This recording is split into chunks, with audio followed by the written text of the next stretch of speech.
प्रिय स्टूडेंट्स, आज हम पढ़ेंगे क्लास 6 हिंदी का पाठ 7। पाठ का नाम है ज्योतिषी का एक दिन।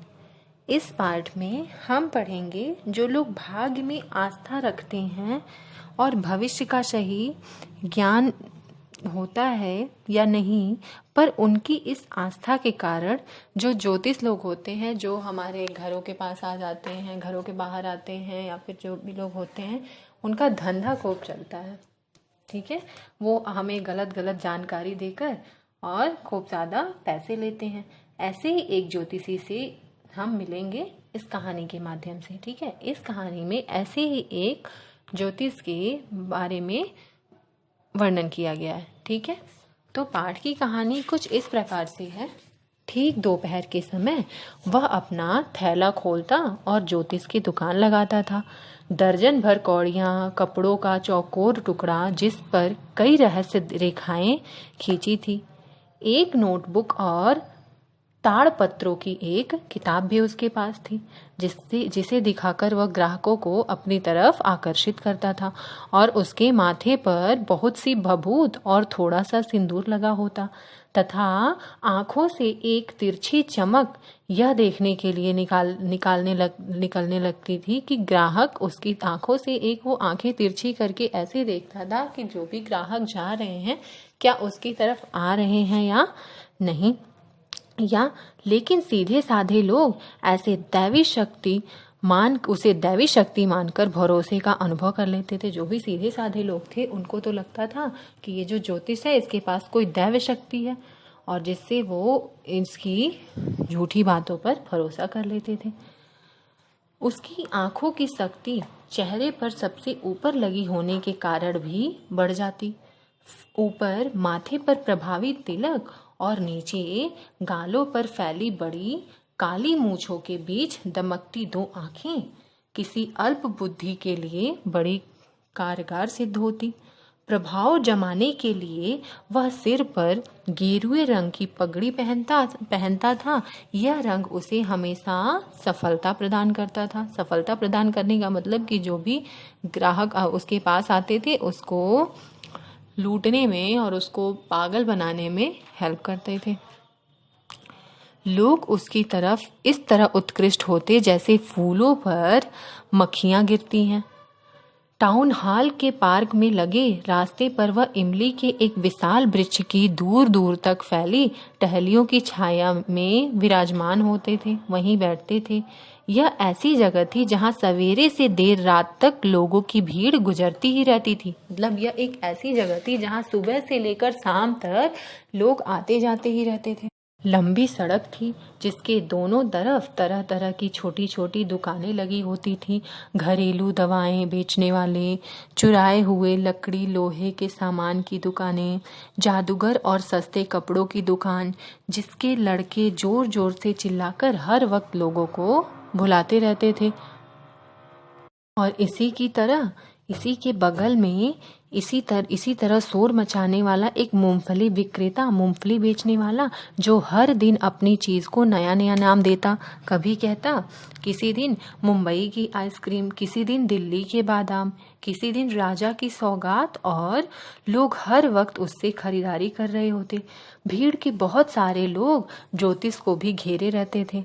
वह बगल में लगी मूंगफलियों के बड़े से ढेर के ऊपर धुआं देती जलने वाली आग से निकलती हल्की रोशनी से भी अपना काम चलाता।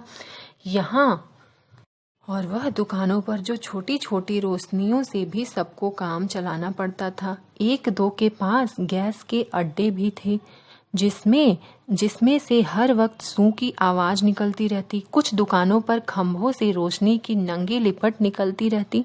कुछ साइकिलों के छोटे छोटे लैंपों से काम चलाते और ज्योतिष की तरह कुछ अपनी रोशनी के बिना ही दूसरों के भरोसे गुजार लेते थे। मतलब ज्योतिष क्या करता था कि वो कभी भी अपनी दुकान में या अपनी जगह पे कोई भी रोशनी का सामान नहीं रखता था जिससे कि लाइट प्रकाश मिल सके। वो उसके बगल की दुकानें में जो भी लोग मतलब अपना लाइट जलाते थे उसकी ही रोशनी की हेल्प से वो क्या करता था, अपना काम कर लेता था। देखिए कितना चालाक था, गुजारा कर लेता था। तरह तरह की इन बहुत सी रोशनियों से अलग ही मंजर बनाता, जिसके बीच से चलते निकलते लोगों की छायाएं अपना रहस्यमय समा बांध देती। ज्योतिष को यह माहौल इसलिए बहुत सही लगता क्योंकि जब उसने जिंदगी शुरू की थी तब वह ज्योतिष तो बनना ही नहीं चाहता था। दूसरों की जिंदगी में क्या होने वाला है यह जानना तो दूर, वह तो यह भी नहीं जानता था कि उसकी अपनी जिंदगी में अगले मिनट क्या होने वाला है। वह उसे न तो सितारों की कोई जानकारी थी, न उन बेचारे लोगों की जो उसके ग्राहक बनते। बातें करने में वह जरूर कुशल था, जो लोगों को खूब पसंद आती, इसलिए अनुमान और अभ्यास से इस काम में अपने अच्छी महारत हासिल कर ली थी उसने। अपने इस काम में उसने अच्छी महारत मतलब बहुत अच्छी उसकी कमाई होने लगी थी। यही नहीं, दूसरे सभी धंधों की तरह यह धंधा भी उतना ही ईमान का धंधा था और दिन भर की मेहनत के बाद वह जो भी कमाई शाम को घर ले जाता वह ईमान की ही सही कमाई थी। उसने जब गांव छोड़ा तब यह नहीं सोचा था कि वह क्या करेगा। गांव में ही रहता तो वही सब काम करता जो पुरखे करते हैं, यानी खेती का काम, शादी और बच्चे और पुराने घर में हमेशा की तरह गुजर बसर।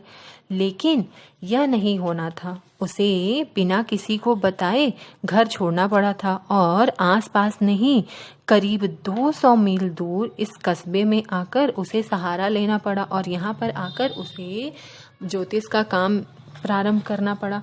किसी गांव वाले के लिए वह बहुत ज़्यादा दूरी थी, दोनों स्थानों के बीच एक समुद्र की तरह। मनुष्यों की समस्याओं और कठिनाइयों की उसे गहरी जानकारी थी। शादी ब्याह, पैसा और आपसी संबंधों की समस्या। लंबे समय तक यह काम करके वह इसमें निपुण हो गया था। 5 मिनट में ही समझ जाता कि असली परेशानी क्या है। एक सवाल का वह 8 आना चार्ज करता है और तब तक मुंह नहीं खोलता जब तक दूसरा कम से कम 10 मिनट तक अपनी बात नहीं कह लेता। इसलिए नहीं खोलता है क्योंकि दूसरा जब तक अपनी बात कहेगा तब तक उसके दिमाग में और सारे उत्तर आ जाते थे, इससे उसे 10 जवाब और सूझ जाते। तब वह ग्राहक की हथेली देखता और क्या कहता, तुम्हें अपने कामों का पूरा नतीजा नहीं मिल पा रहा है। और 10 में से 9 लोग उसकी बात से एकदम सहमत हो जाते। यह वह सवाल करता, तुम्हारे परिवार में कोई औरत है या कोई दूर का रिश्तेदार है जो तुम्हारी खिलाफत कर रहा है। ये जो ज्योतिष था ये सबसे यही बात कहता था और सब लोग इसकी बातों पर विश्वास कर लेते थे। चरित्र का विश्लेषण करते हुए कहता, तुम्हारी ज्यादातर परेशानियां तुम्हारे स्वभाव के कारण हैं। इसकी वजह यह है कि तुम्हारी राशि में शनि बैठा हुआ है। तुम हिम्मत वाले आदमी हो और कभी कभी तुम्हारा व्यवहार भी कठोर हो जाता है। यह आखिरी बात सबको एकदम सही लगती क्योंकि बेहद कमजोर आदमी भी अपने को हिम्मती सुनकर खुशी होगा। यह आखिरी बात वो सबके लिए समान ही कहता था। मूंगफली वाले ने अपनी आग बुझाई और घर जाने के लिए उठ खड़ा हुआ। ज्योतिषी के लिए यह मानो सूचना थी कि वह भी अपनी दुकान बंद करे, क्योंकि एक छोटी सी हरी रोशनी को छोड़कर जो कहीं दूर से आकर उसके सामने पड़ रही थी, उसके इर्द गिर्द एकदम अंधेरा ही छा जाता। उसने अपनी कोड़ियां बटोरी, कपड़ा और किताब समेट, तभी दूर से आती हरी रोशनी भी बुझ गई। लेकिन उसने देखा कि सामने एक आदमी खड़ा है। यह सोचकर कि वह आदमी उसका ग्राहक हो सकता है या बनाया जा सकता है, वह बोला, बहुत परेशान दिखाई दे रहे हो। अच्छा हो, थोड़ी देर बैठकर आराम करो और मुझसे बातचीत करो।